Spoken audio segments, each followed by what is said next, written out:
समास का मूल अर्थ क्या होता है बताइए? संक्षेप। ठीक है, अब इसकी डेफिनेशन देखो, दो या दो से अधिक शब्द मिलकर किसी नवीन शब्द की रचना करते हैं तो इस मिलने की क्रिया को क्या बोलते हैं? समास। ठीक है, इसके कितने प्रकार होते हैं? 6। ठीक है, तो पहले प्रकार को देखते हैं, इसका नाम क्या है? द्वंद्व समास। ठीक है, तो इसमें देखना दोनों पद प्रधान होते हैं। इसमें एक पद दो पद मिलकर आपस में समास बनाएंगे तो इसमें दोनों पद प्रधान रहेंगे, परंतु इनके संयोजक शब्द और का लोप हो जाता है।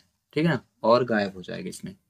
जैसे यहाँ लिखा रहता है माता और पिता, तो यहाँ जो संयोजक शब्द ये है तो यहाँ लिखना चाहिए था माता और पिता, तो और क्या हो जाएगा? गायब हो जाएगा। ठीक है, एग्जाम्पल देखते हैं। ये गलत सलत, ये द्वंद्व समास है, तो यहाँ होना चाहिए था क्या? गलत और सलत, तो आपको ये और गायब हो जाता है जो उसमें डेफिनेशन। इसे क्या बोलेंगे? द्वंद्व समास। हिंदू मुस्लिम क्या है?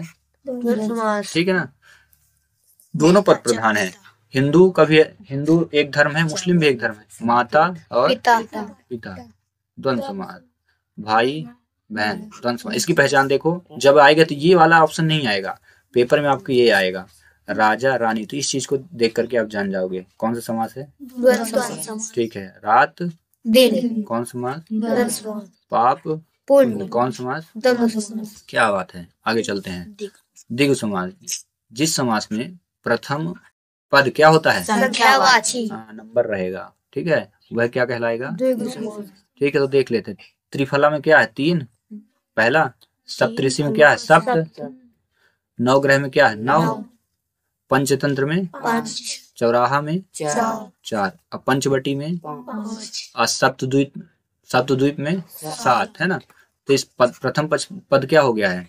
संख्यावाचक। ठीक है, अब ये समास विग्रह है तो दोनों चीज आता है। कभी कभी क्या बोलता है त्रिफला में कौन सा समास है, तो आप क्या बताएंगे? और जो पूछ लिया त्रिफला का संधि समास विग्रह करिए तो क्या? 3 फलों का समूह।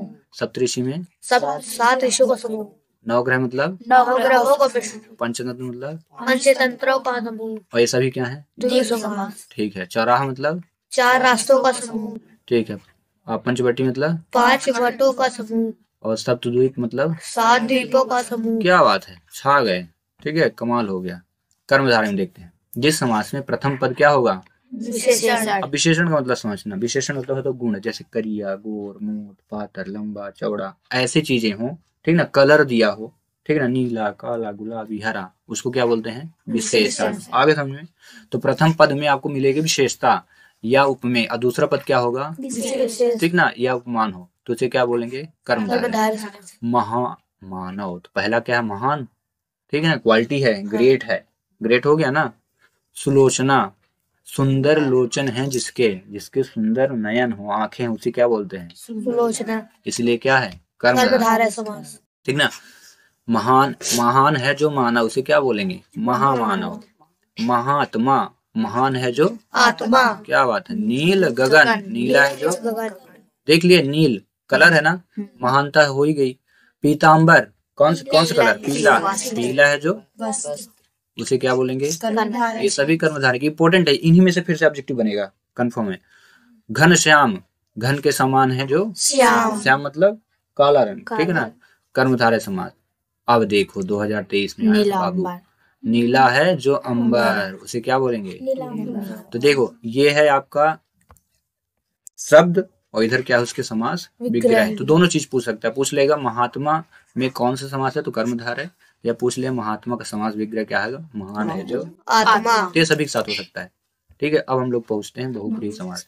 तो इसमें देखें, जिस समास से प्रथम एवं दूसरे पद के अतिरिक्त कोई अन्य पद प्रधान हो, मतलब जो आप पढ़ेंगे तो तीसरे की ओर इशारा होगा। ठीक ना। दशानन, 10 है आनंद जिसके, मतलब कौन?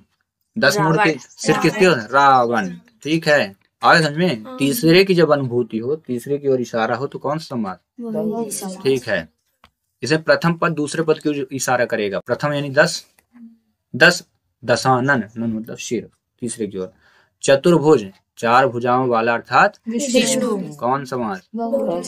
चक्रपाणी, जिसके हाथ में है चक्र अर्थात विष्णु, मतलब बहुरी समास। लंबोदर, लंबा है उदर जिसका, मतलब गणेश, मतलब बहुरी समास। क्या बात है। नीलकंठ मतलब नीला है कंठ, किसके? सिर। बहुत बढ़िया। गजानन, गज के समान मुख है जिसका, मतलब कौन है? गणेश। गज मतलब क्या होता है? हाथी। हाथी। ठीक ना, हाथी के समान मुख, बहुब्रीहि समास है ना। अच्युतानन यानी चार हैं मुख जिसके, मतलब कौन? ब्रह्मा।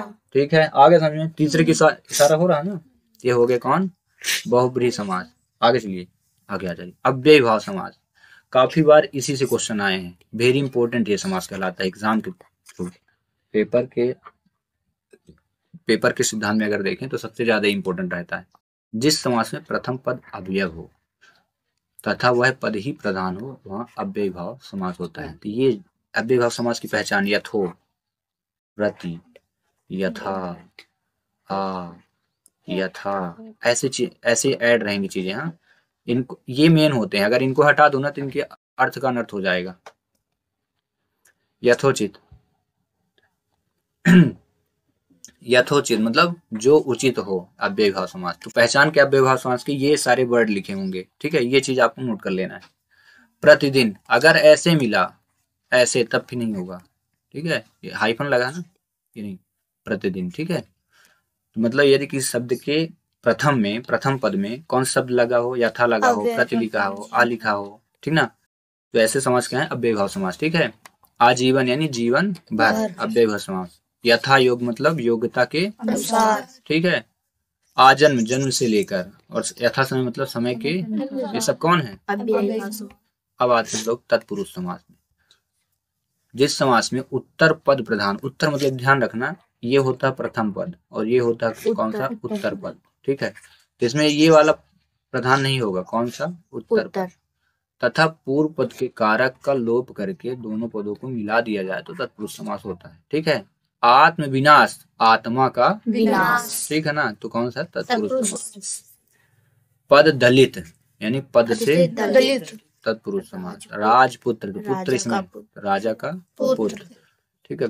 शरणागत, शरण का को आया हुआ, तत्पुरुष समास। जन्मांध यानी जन्म से, हाँ, तत्पुरुष समास। रसोई घर, रसोई के लिए क्या बना रहे हो, क्या बात है, तत्पुरुष समास। पथ भ्रष्ट, पथ से क्या हो गए? भ्रष्ट हो गए, तो तत्पुरुष समास। आगे समझ में। अब हम आते हैं संधि और समास में अंतर। रही बात संधि की, तो संधि की जो है तो पहले वीडियो में अपलोड भी कर दिया, तो वो देख लेना आप। संधि समास में अंतर, तो देखो संधि कितने प्रकार की होती है और समास 6, ठीक है। संधि का अर्थ क्या होता है? योग या मेल, लेकिन समास का अर्थ संक्षेप। क्या बात है। संधि कितने वर्णों का मेल है? 2 वर्णों का, ठीक है, और समास 2 शब्दों का, बस, या 2 पदों का, ठीक है। इस प्रकार ये समास हुआ कंप्लीट।